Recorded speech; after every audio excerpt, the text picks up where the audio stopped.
Madame la ministre, Mesdames, Messieurs les députés, je tiens d'abord à remercier la Fondation Rivière de me permettre de prendre la parole aujourd'hui. Alors, TES Canada, qui me concerne, a la prétention de décarboner le Québec avec son projet. C'est là où le bas blesse, parce que de nombreux experts sont venus contester cette prétention et certains ont même qualifié ce projet d'aberration énergétique.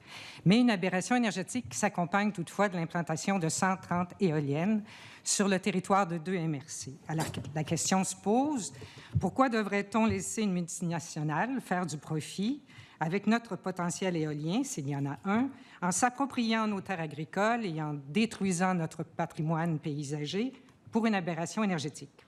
Alors, il n'y a pas d'acceptabilité sociale pour ce projet. Il n'y a surtout aucune intention de la mesurer. Pour TES Canada, l'acceptabilité sociale repose sur les élus et les propriétaires qui accueillent les éoliennes.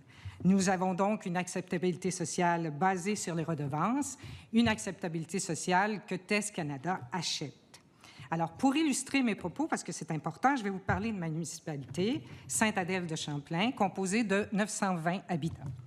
Alors, TES Canada prévoit y installer de 22 à 29 éoliennes, 20 parfois, enfin, ça dépend. Industrielles, j'insiste quand même avec le nom.